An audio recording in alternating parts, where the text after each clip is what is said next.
I have a friend who has 3 to 5,000 XRP spread across Coinbase and Cold Wallet. When does he get an LLC? When to move from Coinbase? I would keep anything on Coinbase. Again, Coinbase or any other exchange, I like Uphold, and there's a few others that do a good job of custody for people that I don't think are going to go bankrupt anytime soon. So that's not my issue with them. My only potential concern with Coinbase and the other exchanges, when there is a situation with Tether and Bitcoin, and they need liquidity to be able to facilitate transfers on their exchange. I mean, Shane Ellis gave you the Shane Ellis theory where Bitfinex goes illiquid and they use XRP in the interim, and voila, it moves to $589 because of the demand just on their exchange. My concern is that's their XRP. If your XRP is on their exchange, it is their XRP. It is not an FBO account like we provide at Digital Wealth Partners, inside institutional custody, segregated, bankruptcy remote. It's none of those things. Okay. It may be segregated. There are a few people out there that do segregated and a few people that do have small amounts of insurance on stuff. Bankruptcy remote, unless you're working on the institutional side,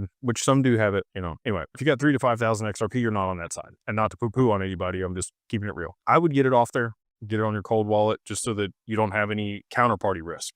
You still have your own risk at that point, right? Like, you have radical responsibility. There's no recourse. There's no insurance on your cold wallet. I would get it off the exchange and get it on the cold wallet. If you don't feel comfortable having it all in one place, maybe have 2 cold wallets. Zaman is a hot wallet, but it's secure. I like Weedsay. I like his products. I think that they're doing a good job. They are charging fees now for larger transactions on there. They got to make money somehow. So I get that. It didn't used to be that way though. So anyway, I would get it off of Coinbase. If it were me, that's what I would do. If you want to sell some later, you move it back on there. You got an account. Right. And then for the LLC, again, once you get to somewhere between $50,000 and $80,000 in total portfolio value in crypto, that's where things start to make sense on the cost to benefit. Less than that, you're going to be better suited just continue to dollar cost average and spend $2,000 on that versus the LLC.